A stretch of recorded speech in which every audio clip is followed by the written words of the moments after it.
The neon sign of the 24-hour laundromat buzzed and flickered outside my car window, casting a sickly green glow across the cracked vinyl of my dashboard. It was 2:17 on a bitter February night in Syracuse, New York, and I, Ava Bennett, sat in the parking lot of my second job, my fingers trembling as I counted the tips from a grueling 12-hour shift at Danny's Diner. $16.37 in crumpled bills and loose change barely enough to cover gas for the week. At 25, I was supposed to be chasing dreams, building a life, maybe even sipping overpriced cocktails with friends on a Friday night. Instead, I was here, in a city where the winters were as unforgiving as the economy, scraping by while my younger brother, Lucas, lived a life I could only dream of. My phone buzzed, the screen lighting up with a text from my mother. "Can you send 200? Lucas needs it for his new project. It's urgent." I stared at the words, my chest tightening like a vice. Lucas, 22, was the golden child, handed everything: new laptops, music lessons, even a car while I worked 2 jobs to keep my lights on. I typed a reply, my thumbs hovering over the keys, but the words wouldn't come. Instead, I shoved the phone into the glove compartment, slammed it shut, and started the engine. The old Ford Focus groaned, its heater long broken, sending a shiver through me as I pulled onto the icy streets.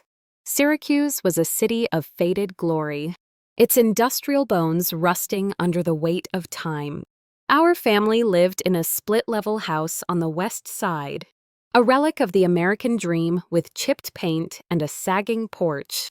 My father, Tom, managed a struggling hardware store, his days spent haggling over inventory costs. My mother, Ellen, ran an Etsy shop selling handmade quilts, her fingers calloused from years of stitching. To outsiders, we were a stable middle-class family. But beneath the surface, the favoritism was a slow poison. Lucas was the sun, I was the shadow. It started small, the kind of slights you don't notice until they pile up. When I was 10, I spent weeks knitting a scarf for a school craft fair, pouring my heart into every stitch. I won first place, but my parents missed the ceremony because Lucas had a guitar recital. His participation ribbons, dozens of them, lined the living room walls, while my scarf was tossed into a closet. Forgotten. "We have to support Lucas," my mother would say, her voice soft but firm. "He needs the encouragement." I swallowed my disappointment, learning early that my role was to be invisible. By 16, the pattern was undeniable. Lucas's birthdays were extravagant catered parties, live music, a shiny new bike one year. Mine were afterthoughts, a store-bought cake if I was lucky. When I asked why, my father would pat my head and say, "You're tough, Ava. You don't need the fuss." Toughness became my armor, but it didn't shield me from the sting. I started working at a grocery store at 15, saving every penny for a future I could barely imagine. Lucas, meanwhile, got an allowance for doing nothing but existing. High school was a blur of straight A's and late-night shifts. I dreamed of studying environmental science at Cornell, of saving wetlands and fighting climate change. I earned a partial scholarship, but when I checked my college fund at 18, it was gone, siphoned off for Lucas's first music production venture, a recording studio that folded in 6 months. "It's an investment in his future," my mother explained, her eyes avoiding mine. "You can take loans. You're responsible." I enrolled at Onondaga Community College, juggling classes with 2 jobs. Mornings at Brood, Awakening, a local coffee shop, and evenings at Danny's Diner. My car, a 15-year-old Ford with questionable brakes, was my lifeline, bought with 2 years of savings.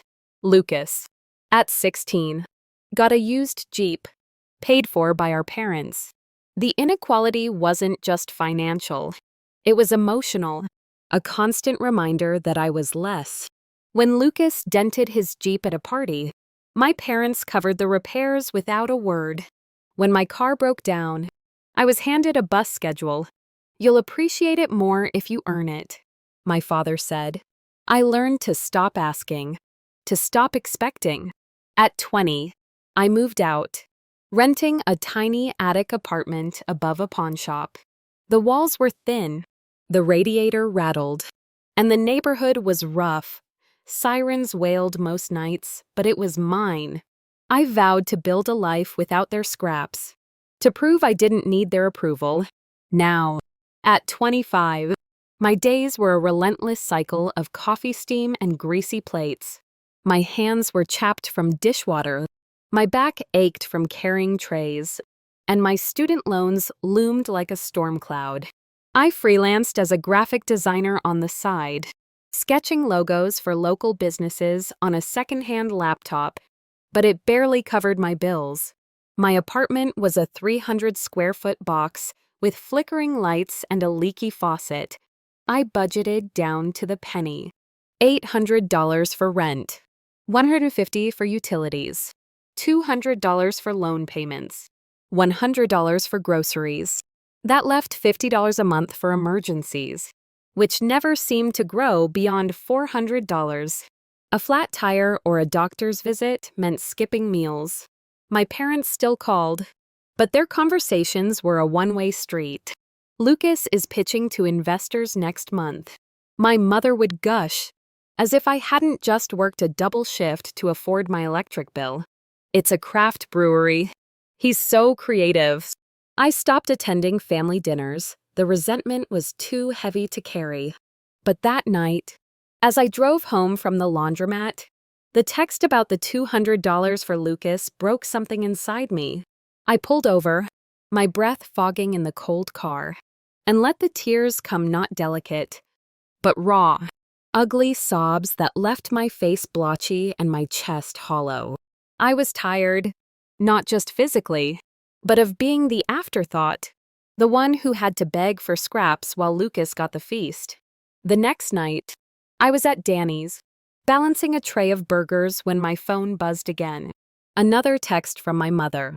"Lucas really needs the money. Ava, please." I ignored it, focusing on the chaos of the dinner rush. The diner was a greasy spoon, all cracked linoleum and buzzing fluorescent lights. But it was reliable income. My coworker, Mia, a single mom with a sharp wit, noticed my distraction. "You okay, girl?" she asked, tossing her braids over her shoulder. "Just family stuff," I muttered, forcing a smile. She raised an eyebrow. "The kind that makes you want to throw plates." "Pretty much." I didn't elaborate. Mia knew bits of my story enough to understand why I worked myself to exhaustion. She'd become my closest friend, the one who listened when I vented about Lucas or my parents' blind favoritism. But even she couldn't fix the ache of being unseen. As the night wore on, a takeout order came in for a downtown office building. It was a 15-minute drive through sleet, but tips were better in the business district. I grabbed the bag of burger and fries and headed out, my car rattling over potholes. The building was sleek, all glass and steel, a stark contrast to the diner's grime. The elevator smelled of polished wood and ambition, and I felt out of place in my ketchup-stained apron. On the 15th floor, I handed the bag to a tired-looking man in a suit, who barely glanced at me. As I turned to leave, a woman stepped out of a nearby office, her voice cutting through the hum of the building. Ava Bennett," she called, her tone laced with disbelief. I turned, squinting through the fluorescent lights. "Ms. Harper." It was Clara Harper, my high school art teacher, the one who'd seen something in my sketches when no one else did. She was different now, polished, in a tailored blazer, her hair swept into a neat bun. "What are you doing here?" she asked, her eyes flicking to my uniform. Delivering food, I said, forcing a smile. It's my second job. Her expression softened, a mix of concern and surprise.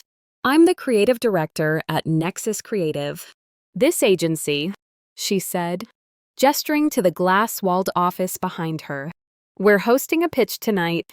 Come in for a coffee. I want to hear what you've been up to. Exhausted but curious, I followed her inside, stepping into a world I'd only dreamed of. A place where creativity wasn't just a hobby, but a way of life. The Nexus Creative Office was a revelation, a world of open-plan desks, vibrant mood boards, and screens displaying sleek ad campaigns. The air smelled of fresh coffee and possibility, a stark contrast to the greasy haze of Danny's diner. Clara Harper led me to a corner with a small kitchenette, pouring us both mugs of coffee that didn't taste like burnt grounds. I sat across from her, my hands still tingling from the cold, my diner uniform feeling like a costume from someone else's life. So, Ava, she said, her eyes warm but probing. Tell me what's happened since high school. The question cracked open a dam. Maybe it was the exhaustion, or the surreal contrast of this polished office against my crumbling reality. But I found myself spilling everything. I told her about my 4.0 GPA in high school, my dream of studying environmental science at Cornell, and how my college fund had vanished into Lucas's failed recording studio. I described the grind of community college, the 2 jobs that left me with chapped hands and chronic migraines, and the freelance graphic design work I squeezed into stolen hours. I talked about my parents' favoritism, how Lucas's every whim was funded, while I was handed a bus schedule and told to be responsible. My voice shook as I admitted how their latest request for $200 had pushed me to the edge. Clara listened without interrupting, her expression growing troubled. When I finished, she leaned back, sipping her coffee. That's a heavy load. Ava, she said. But I remember your sketches from high school, those posters you made for the environmental club. You had a real eye for design.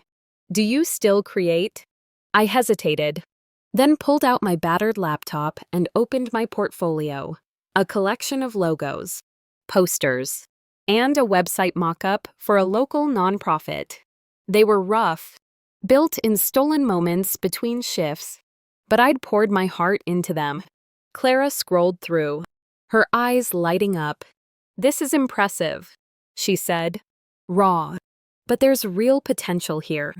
Your use of color is intuitive, and your layouts have a story behind them. She paused, then met my gaze. We're launching a mentorship program for young designers. It's competitive, unpaid for the first month, but it could lead to paid work. I think you'd be a strong candidate.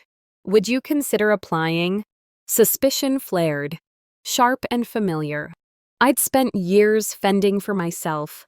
Offers like this felt like traps. Why me? I asked, my voice sharper than intended.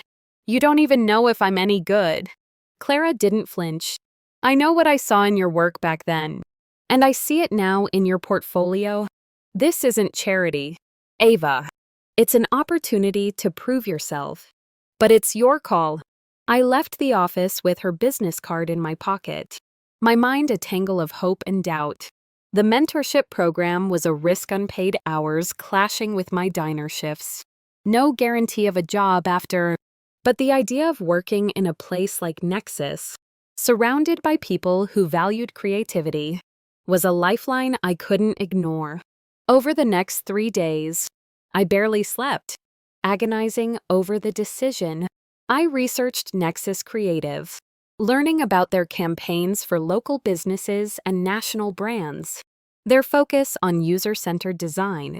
Their standards were sky-high, and I wasn't sure I could measure up.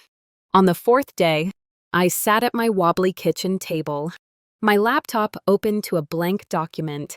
I wrote a cover letter, pouring out my determination to break free from my family's shadow. I polished my portfolio, selecting my best work: a logo for a Syracuse bakery, a poster for a community garden, a website mock-up that felt like a piece of my soul. I hit send, my heart pounding, and waited. 2 weeks later, my phone rang while I was scrubbing tables at Danny's. It was Clara's assistant, scheduling an interview. I got the call. I was accepted into the mentorship program, starting in 2 weeks. The program required 20 hours a week, conflicting with my diner shifts. I sat down with Mia at the end of my shift, my hands shaking as I explained the opportunity. "Go for it," she said, her eyes fierce. "You've been killing yourself for too long. This is your shot." Quitting the coffee shop was terrifying. I negotiated with Danny's to keep weekend shifts, but my savings account, already a measly $400, felt like a ticking time bomb. The first day at Nexus was a whirlwind of nerves and imposter syndrome. The office buzzed with confident designers, their jargon flying over my head. My mentor, Malik, was a no-nonsense designer with a shaved head and a knack for spotting flaws. He tore apart my first project, a mock-up for a local festival, with surgical precision. "Your layouts are cluttered," he said, pointing at my screen. "You're trying too hard to impress. Simplify. Tell the story." His critique stung, but it was the first time anyone had taken my work seriously enough to dissect it. I threw myself into the program, staying late to refine my skills. I studied typography tutorials, practiced color theory, and absorbed every critique like a sponge. At night, I'd collapse onto my mattress, my laptop glowing with design blogs. For the first time, I felt like I was building something, not just surviving. But the financial strain was relentless. The unpaid month meant skipping meals, reusing coffee grounds, and praying my car wouldn't break down. Mia noticed the dark circles under my eyes. "You're pushing too hard," she said one night, sliding a leftover burger across the counter. "Eat something." I shook my head. I can't afford to slow down. 3 months in, I got a call from Lucas while wiping down tables at Danny's. His voice was strained, not the usual cocky drawl. "Ava, it's bad," he said. "Mom and Dad are in trouble. The brewery failed. They're drowning in debt." I froze, the rag limp in my hand. "How bad?" "Bad enough they might lose the house," he said. "They're too proud to tell you." The next morning, I drove to our family home, my stomach churning. The house looked tired, peeling paint. A cracked mailbox, weeds choking the flower beds. My mother greeted me with a forced smile, her hands twisting a dish towel. My father sat at the kitchen table, surrounded by unopened bills, his face lined with exhaustion. "Lucas told you," he said gruffly, not meeting my eyes. "How much did you lose?" I asked, my voice steady despite the anger bubbling inside. My mother's voice broke. "We took out a home equity loan for Lucas's brewery." Then another. "We're behind on payments. They're talking foreclosure." The number stunned me. $250,000, poured into a venture that never had a chance. "Why didn't you tell me?" I demanded. "We didn't want to burden you," my mother said, tears spilling. "You've always been so independent." "Independent because I had to be," I snapped. "You gave everything to Lucas, and now you're losing the house." My father's face reddened. "Don't lecture us. Ava, you've got your fancy internship now, rubbing shoulders with those agency types." "It's not fancy," I shot back. "It's hard work. Something I've done my whole life while you bankrolled Lucas's failures." The room fell silent. Lucas, lingering in the doorway, stepped forward. "I didn't ask for this," he said defensively. "They offered, and you took it," I said, my voice cutting, knowing I got nothing. That night, I lay awake, torn between anger and guilt. They were my family, flawed and infuriating, but I couldn't let them lose everything. The next day, I called Clara, my voice shaking as I explained the situation. She listened, then said, "You can help them, but don't let their mistakes define you. Set boundaries. Ava, you've earned your place." Her words stuck with me, a reminder that I wasn't the invisible girl anymore. But as I hung up, a memory surfaced, a name my parents never mentioned. Aunt Laura, my father's sister, erased from our lives after a falling out when I was 12. I'd heard whispers of a fight, but no details. Could she know something about this mess? I opened my laptop, searching for her on X, determined to uncover the truth. The search for Aunt Laura began with a single post on X, a long shot sent into the digital void. Looking for Laura Bennett. Syracuse. Possibly in real estate. Anyone know her? I didn't expect much. But within hours, a mutual friend from high school replied with a lead. A LinkedIn profile for Laura Bennett. Now a real estate developer in Boston. Her photo showed a woman with my father's hazel eyes and stubborn jaw, but softer, lined with a quiet strength. I sent a message, my hands shaking. "Hi, Laura. It's Ava, your niece. I'd like to talk." 2 days later, I was driving to Boston, my Ford rattling over the Mass Pike. Laura had agreed to meet at a quiet cafe near the waterfront. Her response warm but cautious. The cafe was cozy, with exposed brick walls and the scent of fresh pastries. Laura was already there, nursing a latte, her tailored coat draped over the chair. She stood as I approached, her smile tentative but genuine. "Ava," she said, her voice catching. "You're all grown up." We sat, and for a moment, neither of us knew where to start. I broke the silence.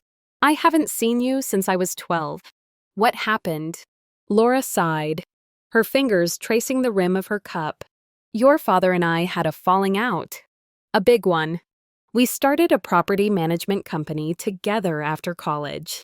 Tom wanted to flip houses fast, even if it meant cutting corner shady contractors. Inflated appraisals. I refused. It got ugly. And I bought him out. The business took off, and he's never forgiven me." Her words hit like a punch. All these years, I'd assumed Laura had abandoned us, but she'd been pushed out, just like I'd been sidelined. "Why didn't you reach out?" I asked.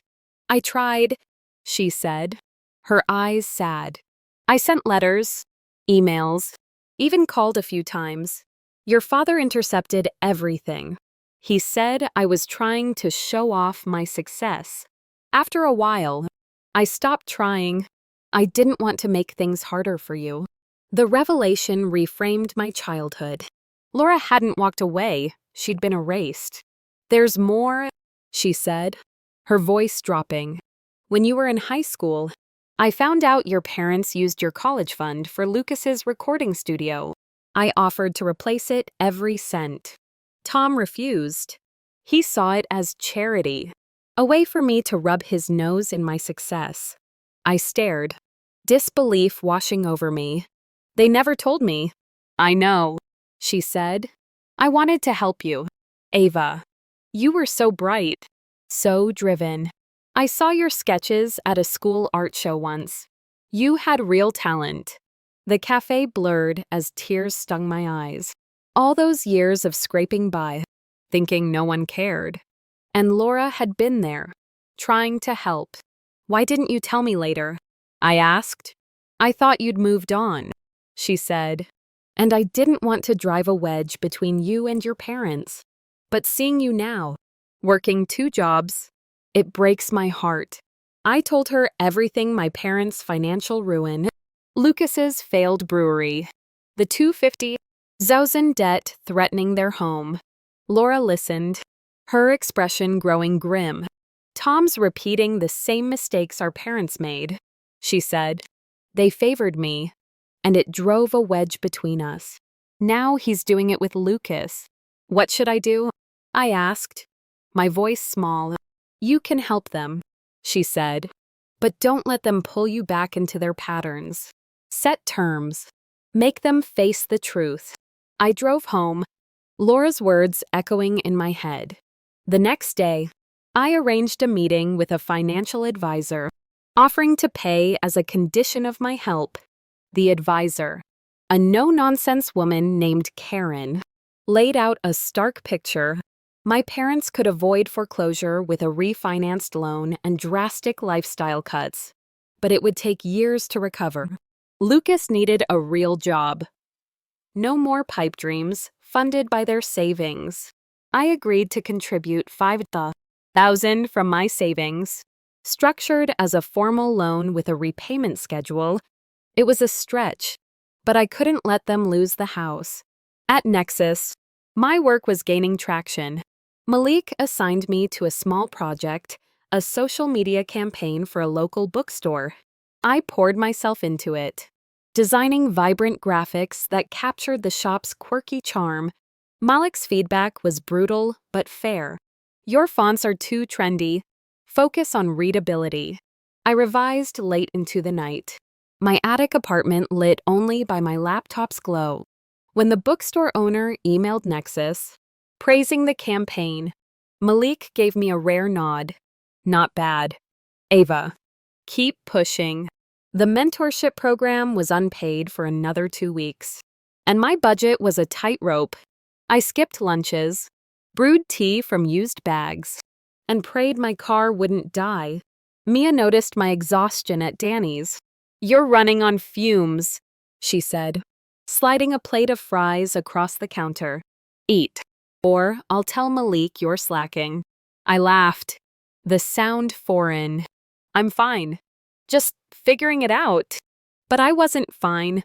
The weight of my parents' crisis, combined with the pressure at Nexus, was crushing. One night, as I sketched in my apartment, my phone buzzed with a call from my mother. Ava, we're so grateful for your help, she said, her voice trembling. But Lucas needs another $500 for equipment. Can you? No, I cut her off, my voice sharp. I'm giving you $5,000 to save the house. Lucas needs to figure it out himself. There was a long pause. You've changed, she said, her tone accusing. You're not the Ava I know. Maybe I'm finally the Ava I was meant to be, I said, hanging up. The words felt like a release, but they didn't erase the guilt. I stared at my sketches, the lines blurring as I fought back tears. I was helping them, but at what cost to myself? The next week, I found a package outside my apartment door, a sketchbook, the kind I'd coveted in high school but could never afford. A note was tucked inside. Ava, keep creating. You're stronger than you know. Laura. I ran my fingers over the pages, a spark of warmth cutting through the cold. Laura's gesture was a reminder that someone saw me, not as the invisible daughter, but as a person with potential. At Nexus, an unexpected opportunity arose. Malik called me into a meeting with Clara and another designer, Priya. We're pitching a campaign for an environmental nonprofit. Clara said, it's pro bono, but high profile. We need fresh ideas. Ava, we want you to take a lead role. My heart raced. Environmental work was my old Cornell dream, and now it was within reach. But the responsibility terrified me. I'm just a mentee, I said. Are you sure? Clara's eyes were steady. You've got the passion and the skills. Show us what you can do. I spent the next week researching the nonprofit, a group focused on restoring Syracuse's wetlands. I sketched concepts that blended bold visuals with data-driven infographics, staying up until 3 a.m. to perfect every detail. When I presented to the team, Malik's usual scowl softened. This is solid, he said. You're starting to think like a designer.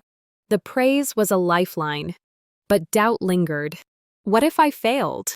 What if I proved my father right that I was just a dreamer, not a doer?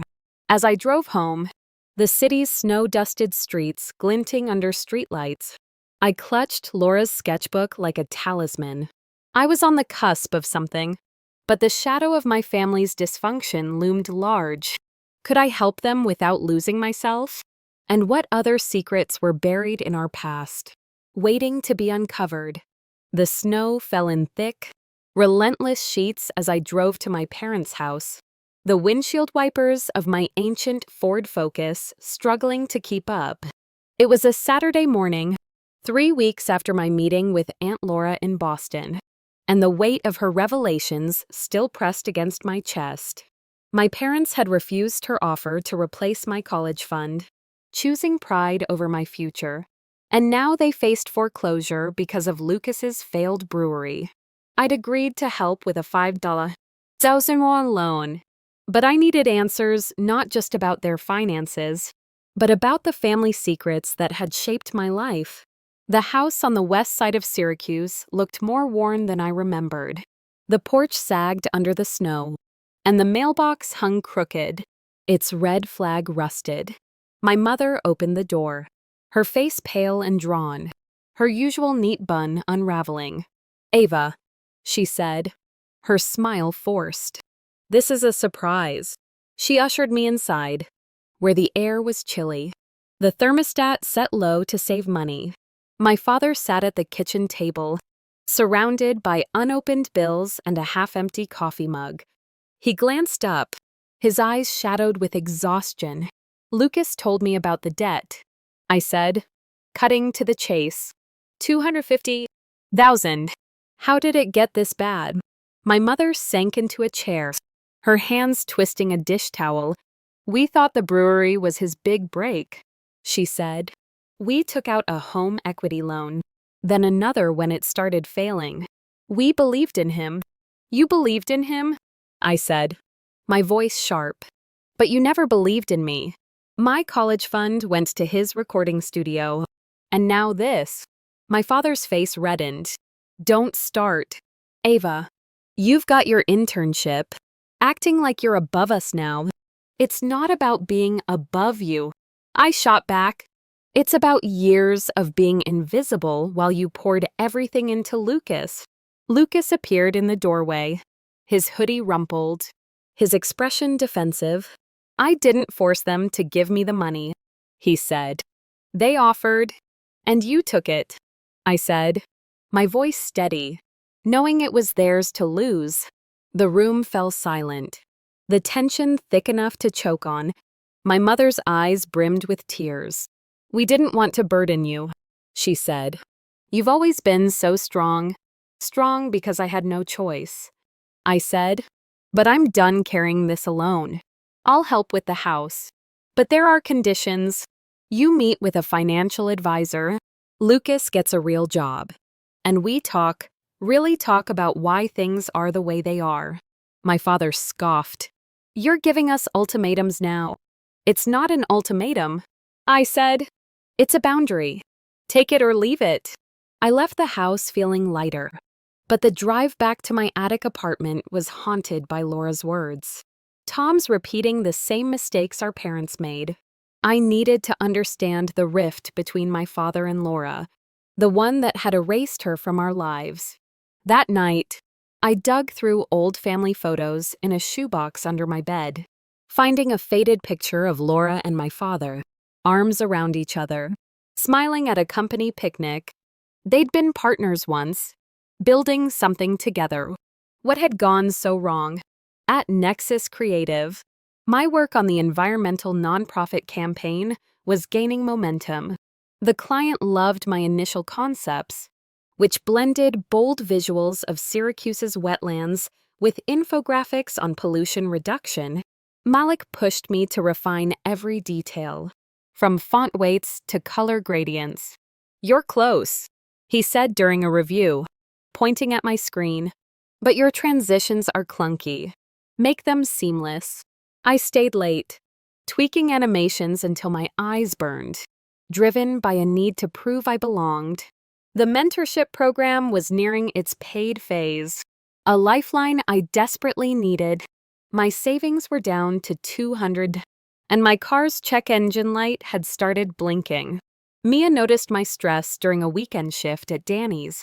"You're killing yourself, Ava," she said, sliding a milkshake across the counter. "You need to sleep." "I'll sleep when I'm not broke," I said, managing a weak smile. She shook her head. "You're more than your hustle. Don't forget that." Her words lingered. But the hustle was all I knew. I'd scheduled the financial advisor meeting for my parents, but their resistance was palpable. My father called the next day, his voice gruff. "This advisor thing feels like you're trying to control us," he said. "It's not control," I replied. "It's help. But it's on my terms." He hung up, and I felt a pang of guilt. Was I being too harsh? I pushed the thought aside, focusing on my work at Nexus. The nonprofit campaign was due in a week, and the pressure was intense. Clara pulled me aside after a team meeting.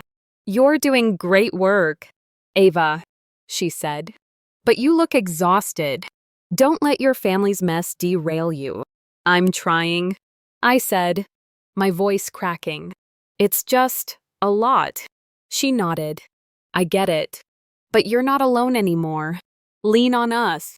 Her support was a lifeline, but the weight of my family's crisis kept pulling me back. A week later, I got an email from Laura, attaching a scanned letter dated 7 years ago, addressed to me. "Ava, I know things are tense at home." It read, "I want to help with your college costs. Please call me." My parents had never given it to me.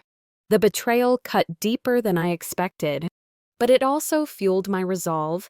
I called Laura, my voice trembling. "I found your letter. Why didn't they tell me?" Laura sighed. "Tom saw it as a power play. He's always been proud." "Ava, too proud." We talked for an hour, piecing together the family's fractured history. Laura had built a successful real estate firm after buying out my father, but she'd never stopped caring about me. "I'm here now," she said. "If you need me, just ask." Her words were a balm, but they didn't erase the challenge ahead. The financial advisor meeting was tense. Karen, the advisor, was blunt. "You need to sell the second car, cut discretionary spending, and refinance the house. Lucas needs a job yesterday."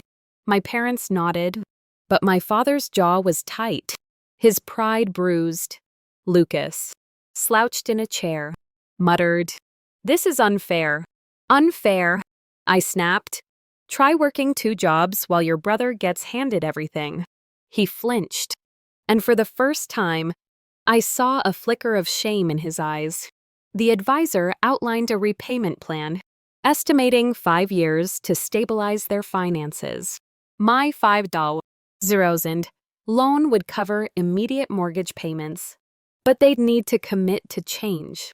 As we left, my mother grabbed my hand. "Thank you, Ava," she whispered.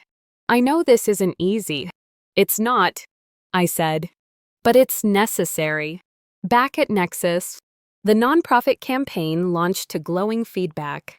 The client called it impactful and authentic, and Clara gave me a rare smile. "You're finding your voice," she said. But the victory was overshadowed by a new problem. My car finally died, the engine giving out on a delivery run. I couldn't afford repairs, and public transit would eat into my work hours. I called Mia, near tears. "I don't know how to keep going," I admitted. "You're tougher than this," she said. "Borrow my bike until you figure it out." I laughed. The sound shaky but real. The next day, I biked to Nexus, my breath visible in the freezing air. Malik noticed my red cheeks and raised an eyebrow. "Rough morning, rough life," I said, grinning despite myself. He chuckled. "You've got grit, Ava. That's half the battle." As I settled into my workstation, I opened Laura's sketchbook, sketching a new concept for a personal project, a series of posters about Syracuse's environmental challenges. It felt like reclaiming a piece of my old Cornell dream, a reminder of who I could be. But the question of my family lingered. Could I help them without losing myself? And what other secrets were buried in our past, waiting to crack the surface? The bike ride to Nexus Creative was a brutal wake-up call. My legs burning against the Syracuse wind, the cold biting through my thrift store coat. Mia's old mountain bike wobbled on icy patches, but it was my only way to work since my car's engine had sputtered its last breath. I was 25, a mentee at a prestigious design agency. Yet here I was, pedaling through snow like a teenager delivering newspapers. The irony wasn't lost on me years of hustling, and I was still scraping by.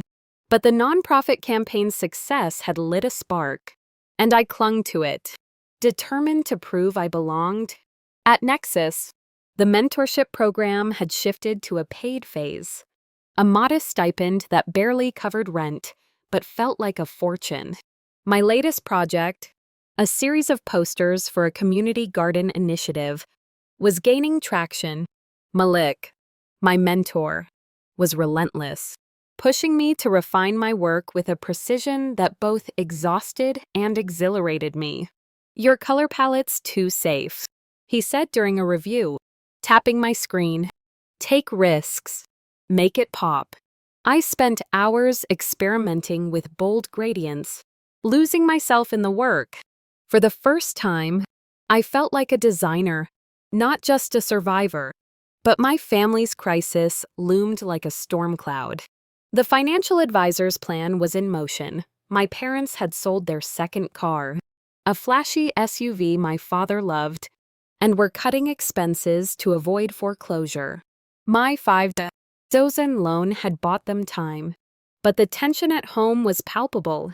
Lucas, under pressure to get a job, was sulking, his entitlement clashing with reality. My mother called daily, her voice a mix of gratitude and desperation. "Lucas is struggling," she said one evening. "He's applied to a few places, but it's hard for him." "Hard," I said, my voice sharp. "Try biking to work in a snowstorm because your car died. That's hard." She sighed. "I know, Ava. We're trying." Trying wasn't enough. I'd insisted on family therapy as a condition of my help, but my father refused, calling it New Age nonsense. My mother, surprisingly, pushed back. "We're doing this, Tom," she said during a tense dinner. "For Ava. For us." Her newfound resolve shocked me, a crack in the facade of her usual compliance. The first therapy session was a disaster. Dr. Patel, a calm woman with a knack for cutting through excuses, asked us to share our grievances. My father sat rigid, arms crossed. "I don't see why we're here," he said. "We're handling things." "Handling things," I said, my voice rising. "You're losing the house because you bankrolled Lucas's dreams while I got nothing." Lucas shifted uncomfortably. "I didn't ask for the money," he muttered. "You didn't say no either." I shot back. "You knew it was wrong." Dr. Patel intervened, her voice steady. "Let's focus on patterns. Ava, what's the core issue for you?" I took a breath, the words spilling out. "I've spent my life being invisible. Lucas gets everything: cars, businesses, your belief in him. I got loans and lectures. It's not just money. It's the feeling that I don't matter." My mother's eyes filled with tears. My father looked away, his jaw tight. The session ended with no resolution. But Dr. Patel's final words stuck with me. "Change starts with honesty. You're all here. That's a start." At Nexus, an unexpected opportunity shifted my focus. Clara called me into her office, her expression serious. We're pitching a major campaign for a regional environmental group, she said. It's about wetland restoration in Syracuse. We want you to lead the visual design. My heart raced. Wetlands were my passion, the dream I'd buried when Cornell fell out of reach. I'm just a mentee, I said, doubt creeping in. Are you sure? You've proven yourself. Clara said, this is your chance to shine. I threw myself into the project, sketching concepts that blended stark imagery of polluted waterways with hopeful visuals of restored ecosystems. I worked late, biking home in the dark, my mind buzzing with ideas. Malik's feedback was brutal but constructive. Your composition's strong, but your typography's weak. Study Swiss design. Clean it up. I devoured design books, my apartment littered with post-it notes and coffee mugs. One night, as I tweaked a poster at 2 a.m., my phone buzzed with a text from Laura. Found another letter I sent you. Scanned it. Check your email. I opened it, my breath catching. Dated 5 years ago. It read, Ava, I know college is tough. I've set up a small fund for you. Call me. My parents had intercepted it. Just like the others, the betrayal was a fresh wound. But it also clarified my resolve. I wasn't just fighting for myself, I was breaking a cycle. I called Laura the next day, my voice shaking. Why didn't you tell me about the fund? I didn't want to poison you against your parents, she said. But I should have fought harder. I'm sorry. Her apology was a lifeline. But it didn't erase the challenge ahead. The therapy sessions continued, each one peeling back layers of dysfunction. My father admitted, reluctantly, that his favoritism stemmed from his own childhood. My parents doted on Laura, he said, his voice low. I was the responsible one, always overlooked. I didn't want that for Lucas. But you did it to me, I said, my voice steady. You made me feel like I wasn't enough. He looked away, his silence louder than words. My mother, to my surprise, spoke up. I enabled it, she said, tears streaming. I saw it happening and didn't stop it. I'm sorry, Ava. The admission was a crack in the wall, but healing would take time. Lucas, meanwhile, landed a job at a hardware chain, grumbling about the early hours. It's not fair, he said during a session. I'm trying to build something big. Build it with your own money, I said, like I did. At Nexus, the wetland campaign was a turning point. The client loved my designs, calling them evocative and urgent. Clara pulled me aside after the presentation. You're ready for more responsibility, she said. The paid phase of the mentorship ends next month. We're considering you for a junior designer role. The possibility was thrilling, but terrifying. The stipend barely covered my bills, and without a car, I was burning out. I borrowed money from Mia to fix my bike's flat tire, promising to repay her with my first real paycheck. She waved it off. Your family, Ava. You'll get through this. Her words echoed Laura's, a reminder that I wasn't alone. But the pressure was relentless. One night, as I biked home, a car swerved too close, sending me skidding into a snowbank. I sat there, shivering, my hands scraped and bleeding, and wondered if I could keep going. The wetland campaign was due in days. My parents' finances hung by a thread, and my own dreams felt like a luxury I couldn't afford. I called Laura, my voice breaking. I don't know if I can do this, I said. It's too much. You're stronger than you think, she said. But you don't have to do it alone. Let me help not with money, but with support. Come to Boston this weekend. We'll talk. I agreed, needing her perspective. The next day, I presented my final wetland designs to the team. Malik's nod was grudging but real. You're getting it, he said. Keep pushing.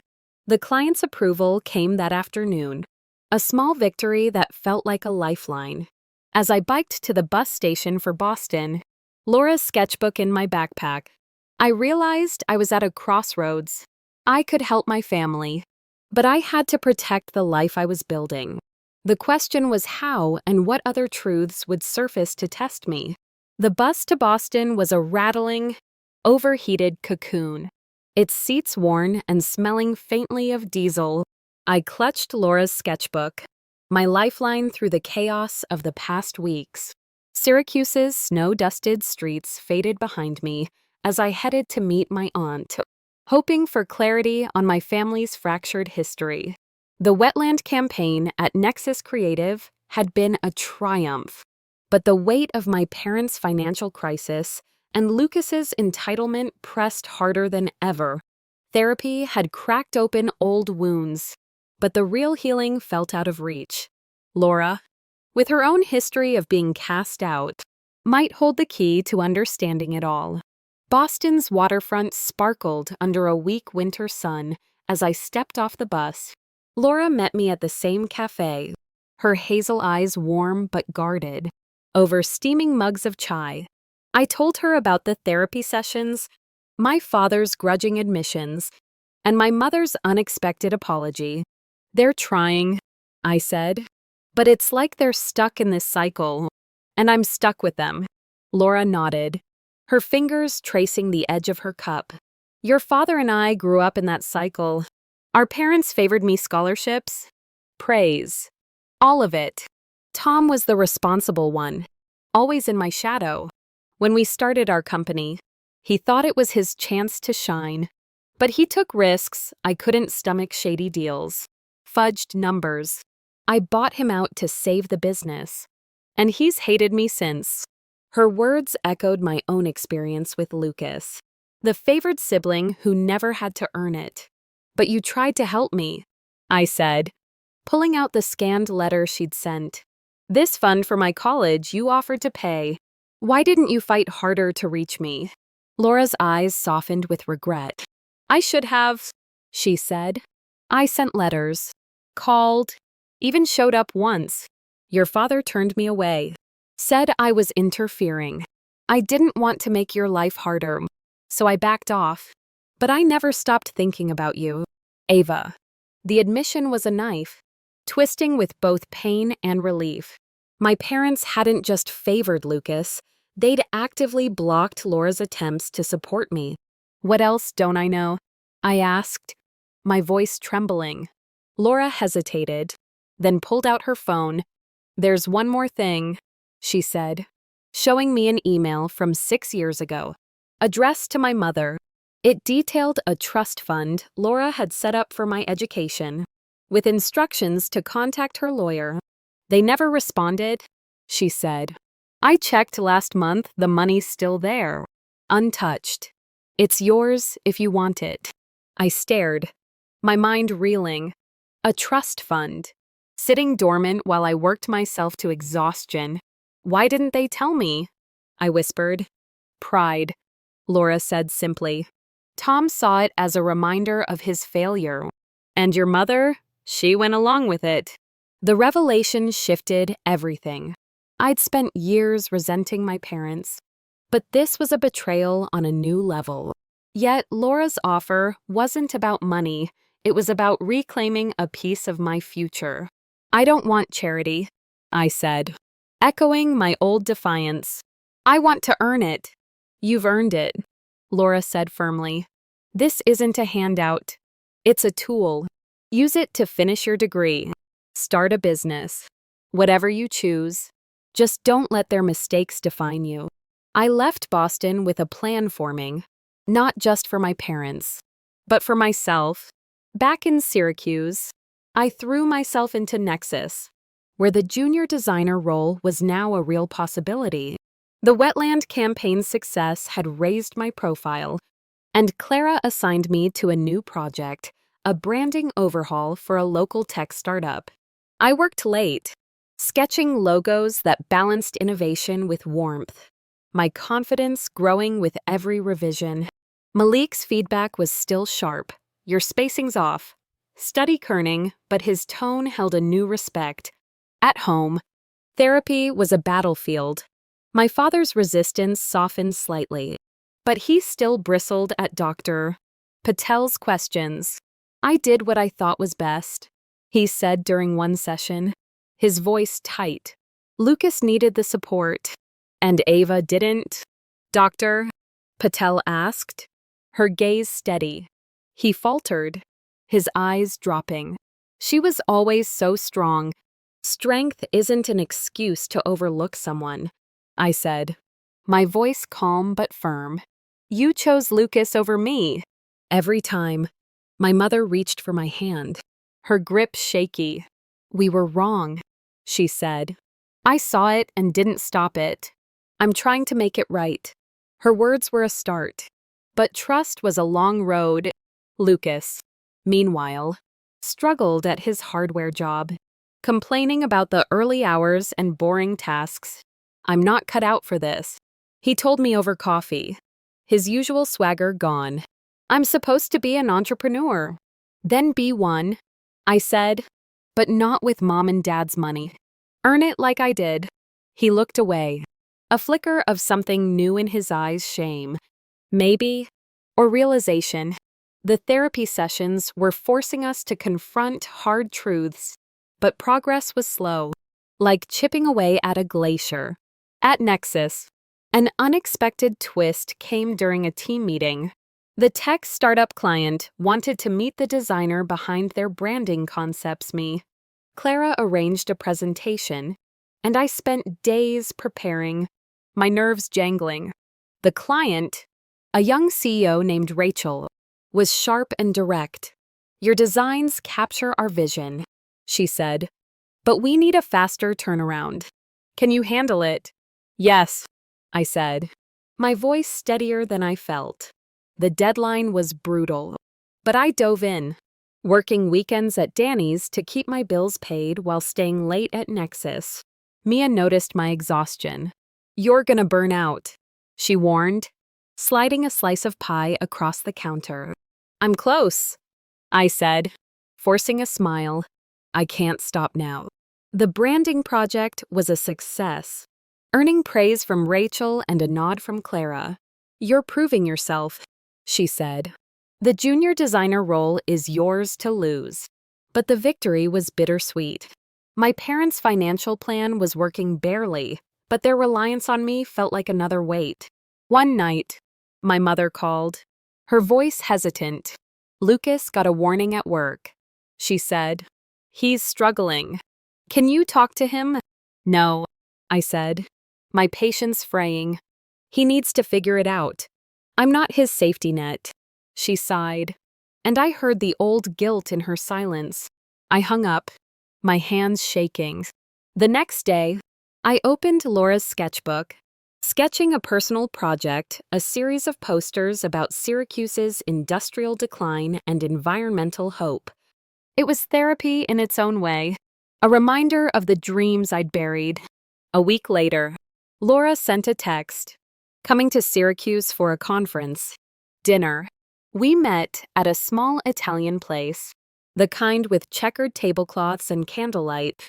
She looked at ease, her success understated in a simple sweater and jeans. How's the family? She asked. Messy, I admitted, telling her about therapy, Lucas's job struggles, and my parents' slow progress. I'm helping, but it's like they expect me to fix everything. They're used to you being the strong one, she said. But you don't have to carry them alone. Use the trust fund. Ava, finish your degree. Build your life. I hesitated, pride warring with practicality. I'll think about it, I said, as I biked home, the city's lights blurring through the snow. I realized Laura was right. I could help my family, but I had to protect my own path. The junior designer role was within reach, and the trust fund could be a bridge to a degree, maybe even Cornell. But another question nagged at me. What else had my parents hidden? And could I trust them to change? Or was I fighting a losing battle? The Syracuse winter tightened its grip. the snow piling high outside my attic apartment as I balanced my life on a razor's edge. The junior designer role at Nexus Creative was nearly mine, but the grind was relentless. Late nights perfecting branding projects, weekend shifts at Danny's Diner, and therapy sessions that left me raw. My parents' financial crisis loomed, their $250,000 debt a constant reminder of their choices. And Lucas's struggles at his hardware job tested my patience. Laura's revelation about the trust fund she'd set up for me burned in my mind, a lifeline I was too proud to touch. But as I stood at the precipice of change, a reckoning was coming, one that would force us all to face the truth. Therapy with Dr. Patel was like peeling back layers of scar tissue. My father's resistance had softened, but he still deflected.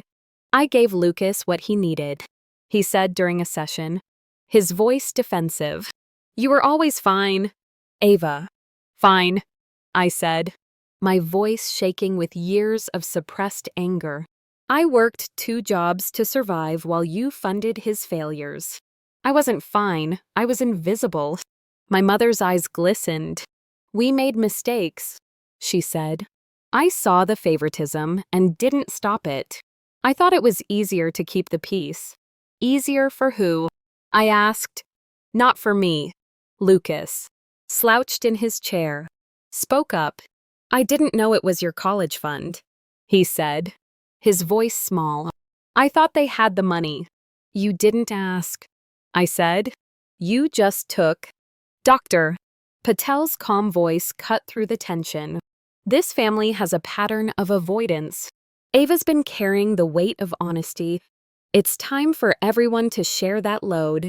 The words hit hard. My father looked away, his hands clenched. My mother reached for me, but I pulled back, not ready for her touch.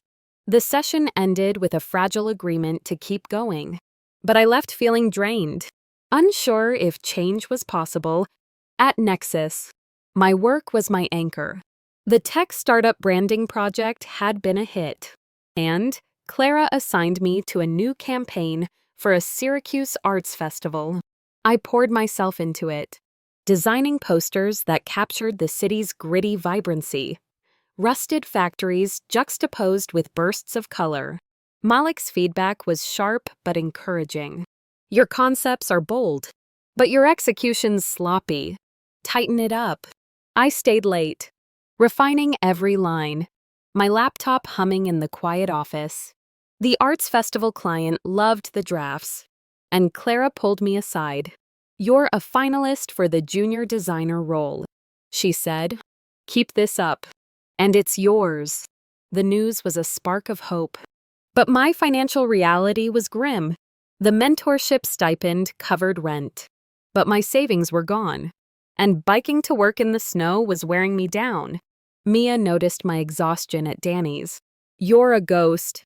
Ava, she said, sliding a coffee across the counter. When's the last time you slept? I'll sleep when I'm not broke, I said, forcing a grin. She shook her head. You're more than your grind. Don't let it kill you. Her words echoed Laura's, and I knew they were right. I called Laura after my shift, needing her perspective. I'm thinking about the trust fund, I said, but it feels like giving up. It's not giving up, she said. It's reclaiming what was always yours. Use it to finish your degree. Maybe at Cornell. You've earned it. The idea of returning to my environmental science stream was thrilling, but terrifying. Could I balance Nexus, therapy, and school? I spent the night sketching in Laura's sketchbook, ideas for a personal project about Syracuse's industrial scars. It was a way to process the chaos, to reclaim my voice. The next therapy session was a turning point. My father, usually stoic, broke. I didn't want Lucas to feel what I felt growing up, he said, his voice cracking. Laura was the golden child, and I was nothing. I thought I was protecting him. But you hurt me, I said, tears burning my eyes. You made me feel like I wasn't enough. He looked at me, his face crumpling. I'm sorry, Ava. I didn't see it.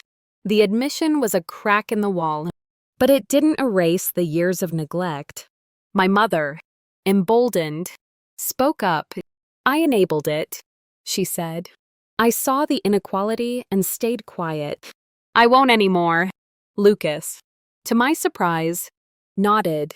I messed up, he said. I took the money because it was easy. I didn't think about you. The honesty was raw, a fragile step toward healing. Dr. Patel assigned us homework. Write letters to each other. No holding back. I spent hours on mine, pouring out the pain of being overlooked, the resentment that had shaped me. When I read it in the next session, my voice shook, but I didn't stop. My father's eyes were red, my mother sobbed, and Lucas stared at the floor. It wasn't closure, but it was a start. At Nexus, the Arts Festival campaign launched to rave reviews, cementing my place as a contender for the junior designer role. Clara called me into her office. The decision's next week, she said. You're neck and neck with another mentee. Show us you're ready. The pressure was crushing, but I thrived on it. I took on extra tasks, designing social media graphics and assisting with pitch decks. Malik noticed my late nights. You're killing it, he said. But pace yourself. Burnout's real. I nodded. But slowing down wasn't an option. My parents' financial plan was working. They'd refinance the house and cut expenses, but Lucas's job performance was shaky. He called one night, his voice low. I got another warning at work. He said, I'm trying, Ava, but it's hard. Hard is working 2 jobs to survive. I said, keep showing up. That's how you learn. He sighed, and I heard a flicker of effort in his silence. Maybe he was starting to get it. My mother, meanwhile, had taken a part-time job at a fabric store to supplement their income, a move that shocked me. I'm tired of being passive, she told me over coffee. I want to be better for you. Her effort meant more than I could say, but trust was still fragile. I kept biking to Nexus, my hands numb from the cold, dreaming of the day I could afford a new car. Laura sent a care package, a set of professional-grade pencils, and a note. You're almost there. Keep going. I used the pencils to sketch my Syracuse project, the lines flowing with a new confidence. One evening, as I worked late at Nexus, Clara stopped by my desk. You've got a visitor, she said, nodding toward the lobby. It was Laura, in town for her conference. We hugged, and she looked around the office, her eyes bright. This is your world now, she said. You've built something real. Not yet, I said, smiling. But I'm close. She handed me a folder with paperwork for the trust fund. It's yours when you're ready, she said. No strings. I nodded, the weight of her support grounding me. As she left, I realized the reckoning wasn't just with my family, it was with myself. I'd spent years defining myself by their neglect, but now I had a chance to rewrite the story. The junior designer role was within reach, and the trust fund could open doors to a degree, maybe even a life beyond Syracuse. But as I biked home, the city's lights glinting through the snow, a new question emerged. Could my family truly change? Or would their patterns pull me back into the shadows? The Syracuse spring arrived in hesitant bursts, patches of green breaking through the snow as I stood in my new apartment. A one-bedroom with actual windows and a functioning heater. It was modest, but it felt like a palace compared to my old attic above the pawn shop. My desk held a framed award from Nexus Creative for the Arts Festival campaign. A tangible reminder of how far I'd come since delivering takeout in the rain a year ago. The junior designer role was mine. With a salary that covered bills and left room for small luxuries, a new sketchbook, a meal that wasn't instant noodles, But the journey to this moment had been a crucible, forging me through family conflict, personal sacrifice, and a truth that reshaped my world. Therapy with Dr. Patel had become a cornerstone, each session chipping away at decades of dysfunction. My father's apology in our last meeting had been a seismic shift. "I made you feel less, Ava," he'd said, his voice breaking. "I was wrong, and I'm proud of who you've become." The words didn't erase the past, but they opened a door. My mother, emboldened by her new job at the fabric store, was more present, calling just to talk, not to plead for Lucas. "I'm learning to listen," she told me over lunch, her eyes earnest. "I want us to be better." Lucas's transformation was the most surprising. His hardware job had forced him to confront reality. No more parental bailouts. No more dreams without effort. He'd been promoted to assistant supervisor. A small but hard-earned step. "It's weird," he said during a sibling dinner. "A new tradition we'd started. Earning something feels solid. Not like the brewery." His humility was new, a sign he was finally seeing the privilege he'd taken for granted. Laura's re-entry into our lives was a quiet revolution. She attended a therapy session at my request, sitting across from my father for the first time in years. The air was thick with old wounds. But Dr. Patel guided them through it. "I never meant to hurt you, Tom," Laura said, her voice steady. "I just couldn't compromise my values." My father nodded, his jaw tight but his eyes softer. "I know," he said. I was too proud to see it. It wasn't reconciliation, but it was a start, a bridge built on mutual acknowledgement. At Nexus, my career flourished. The Arts Festival campaign had won an industry award, and I was leading a new project, a rebrand for a Syracuse community center. Malik, now more colleague than mentor, pushed me to innovate. "You've got a voice," he said, reviewing my latest designs. "Use it." I did, creating visuals that celebrated the city's resilience, from its industrial roots to its diverse communities. Clara noticed my growth. "You're not just a designer," she said. "You're a storyteller." The trust fund from Laura was a game changer. I enrolled part-time at SUNY ESF, pursuing an environmental science degree, a nod to my old Cornell dream. The classes were challenging, but they felt like home, reconnecting me with a passion I'd buried. I balanced school with Nexus, biking to campus and work, my days a blur of lectures and deadlines. Mia, still my rock, cheered me on. "You're a badass, Ava," she said, raising a coffee cup at Danny's. "Don't forget it." I kept weekend shifts at Danny's, not for money, but for grounding. The diner's chaos greasy plates, loud regulars reminded me of my roots. One night, a customer recognized my name from the Arts Festival campaign. "You're that designer?" he asked, pointing at my apron. "What are you doing here?" "Keeping it real," I said, grinning. The truth was, I liked the balance, the creative high of Nexus, the gritty reality of the diner. It kept me honest. Thanksgiving marked a year since that rainy delivery night when Clara changed my life. Our family gathered at my parents' house. The first time Laura joined us in over a decade. The house was simpler now.